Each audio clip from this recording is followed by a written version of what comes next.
Who are you যে আপনি আমাকে বলার জন্য যে আমি কয়জন সহকারে যাব? আমরা এসেছি একজন কলেজ ছাত্রকে রাতের বেলা ভারতীয় খুনি বাহিনী ধরে নিয়ে হত্যা করেছে, এবং সেখানে আমরা ঘটনাস্থলে এসে যেটা বর্ণনা পেয়েছি, চোরা কারবারি যারা করে তারা তাদের একটা রুট বন্ধ করে দেওয়া হয়েছিল, তো তারা অন্য রুট চেক করার জন্য তাকে নিয়ে গিয়েছিল, এবং সেখানে হলো এই নিরাপদ লোকটা তাদের কারণে হত্যাকাণ্ডের শিকার হয়েছে। আমরা এই বক্তব্য হলো ওনাদের ফ্যামিলি থেকে পেয়েছি। তো যে বিষয়টা হলো, আপনি যদি অপরাধ করে থাকেন তাহলে অপরাধের জন্য হলো দেশের আইন আদালত কানুন রয়েছে, সেটা তো হবে। আর যদি আপনি কোনো অপরাধও করে থাকেন, ডিরেক্ট গিয়ে যদি আপনাকে কেউ খুন করা হয়, তাহলে বোঝা যাচ্ছে বাংলাদেশে কোনো আইন বিচার আদালত এবং ভারতেও কোনো বিচার আদালত বলে কোনো কিছু নাই। এই জন্য আমরা সরকারকে আহ্বান জানাবো, যদি অতি দ্রুত সীমান্ত হত্যার উদ্যোগ নিন, বন্ধের উদ্যোগ নিন, এবং যে শহীদ ফ্যামিলিগুলো রয়েছে সীমান্তে সেগুলোর সাথে সাক্ষাৎ করুন, এখানে স্কুল কলেজ ইউনিভার্সিটি নির্মাণ করুন, যাতে মানুষের জীবন জীবিকা নিশ্চিত হতে পারে। এবং সাথে সাথে সীমান্তে যে হত্যাগুলো হয়েছে, এখানে যারা বিভিন্ন ব্যবসার সাথে জড়িত আছে, চোরা কারবারি মাদকের সাথে, তাদেরকে আইনের আওতা নিয়ে আসার জন্য। এবং বর্তমান পরিস্থিতিতে আমরা যেটা দেখছি, স্বরাষ্ট্রমন্ত্রী এবং পররাষ্ট্রমন্ত্রী ওই দুইজনে হলো ওনাদেরকে চুরি পরিয়ে রাখা দরকার। ওনারা কোনো স্টেটমেন্ট নাই, কোনো বক্তব্য নাই, ওনাদের কোনো উদ্যোগ নেই। এই জন্য সরকার নাগরিকদের নিরাপত্তা দিতে পুরোপুরি ব্যর্থ হচ্ছে। সরকার যেমন ঢাকাতে ব্যর্থ হচ্ছে, সকল বিভাগে সীমান্ত নাগরিকদের নিরাপত্তা দিতে ব্যর্থ হচ্ছে। এই জন্য সরকারকে আমরা বলবো, আপনি যদি সত্যিকারের জাতীয়তাবাদী হয়ে থাকেন তাহলে আপনি সীমান্ত রক্ষা আপনার প্রধান কর্তব্য। আর যদি আপনি সীমান্ত রক্ষা করতে না পারেন তাহলে আপনি একটা ভুয়া জাতীয়তাবাদী। এই জন্য যারা ভুয়া জাতীয়তাবাদী আছে তাদের হাতে দেশ নিরাপদ নয়। আমাদের যারা সন্তান রয়েছে তাদেরকে আজকে খুন করা হয়েছে, ওনার বাবা রয়েছে, এবং ওনার বাবার থেকে আপনারা বক্তব্য শুনবেন, যে উনি বলবেন যে ওনার সন্তানকে কিভাবে। আপনার সন্তান কি কোনো মাদক টাদকের সাথে জড়িত ছিল? না, আমার যে উনি বলছে ওনার সন্তান কোনো মাদকের সাথে জড়িত ছিল না। স্কুল স্টুডেন্ট সবাই জিজ্ঞাসা করেন আমার সাথে। এবং বিজেপি থেকে যে প্রেস রিলিজ দিয়েছে সেখানেও বাংলাদেশের মানুষকে মাদক কারবারি চোরাচালানি তারা হলো সেগুলো আখ্যায়িত করেছে, এটা ভারতীয় বয়ান। আমরা বলবো বিজেপিকে ভারতীয় বয়ান থেকে সরে আসার জন্য।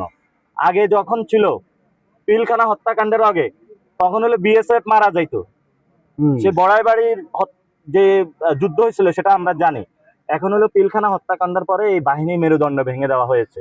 আমরা আশা করব এই বাহিনীকে নতুন করে পুনর্গঠনের জন্য এবং নতুন উপযুক্ত ট্রেনিং এর মধ্য দিয়ে সীমান্তকে রক্ষা করার জন্য। আমরা বলেছি যে হলো যদি আমরা সরকার গঠন করি, ইনশাল্লাহ আমরা সীমান্তবর্তী পুরো এলাকা জুড়ে অনেকে রোড বানায়, আমরা হলো এখানে খাল খনন করব, যাতে ওই পার থেকে খন্দকের যুদ্ধের মতন যাতে কেউ ওই পার থেকে এপারে কোনো মাদক বাংলাদেশে আর না পাঠাতে পারে, কারণ যুব সমাজকে নষ্ট না করতে পারে। এবং সরকারকে বলবো যে আপনি এখানে আইসা মাদক ধ্বংস করুন। ভারতের যে ফ্যাক্টরিগুলো রয়েছে সীমান্তে, তারা প্রচুর মাদকের ফ্যাক্টরি স্থাপন করেছে, এবং এগুলো তো অনেক পার্লামেন্টারিয়ান মেম্বারও এই ব্যবসার সাথে জড়িত। সরকার পার্লামেন্টে ঢুকার আগে এগুলার হলো মাদক খেয়ে আসছে না কিনা সেগুলো হলো চেক করানো আগে দরকার, তাহলে হবে। সরকারের যারা অনেক এমপি আছে তারা মাদক ব্যবসার সাথে জড়িত, তারা ইয়াবা ব্যবসার সাথে জড়িত। বাংলাদেশে তাহলে ঢাকাতে ইয়াবা পাওয়া যায় কেন? পোলাপানের কাছে গাঞ্জা পাওয়া যায় কেন?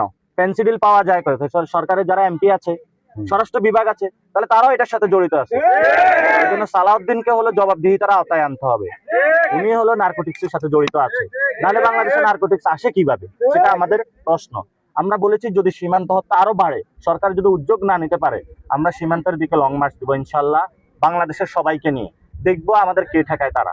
এবং সরকারকে বলবো এর আগে আপনারা উদ্যোগ গ্রহণ করুন, যাতে আপনারা সীমান্ত হত্যা কমিয়ে নিয়ে আসতে পারেন। এবং কয়েকদিন আগে একজন সাংবাদিককে খুন করা হয়েছে, এখানে সাংবাদিকও নিরাপদ না, স্কুল কলেজ ছাত্র নিরাপদ না, কোনো নাগরিক নিরাপদ না, তাহলে বাংলাদেশের মানুষ কোথায় নিরাপদ? এটা সরকারের কাছে প্রশ্ন আমাদের।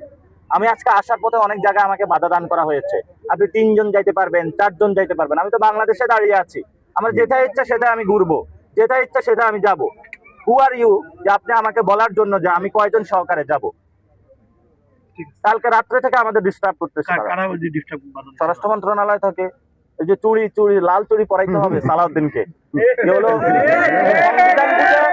সীমান্ত বুঝে না, সীমান্তে যে হত্যা হয় সার্বভৌমত্ব বুঝে না, জাতীয়তাবাদ বুঝে না, শুধু সংবিধান বুঝে। এগুলো হলো ভুয়া সাংবিধানিক, এগুলো হলো ভুয়া জাতীয়তাবাদী। এই জন্য তাদেরকে বলবো বাংলাদেশের পক্ষে আসুন দ্রুত।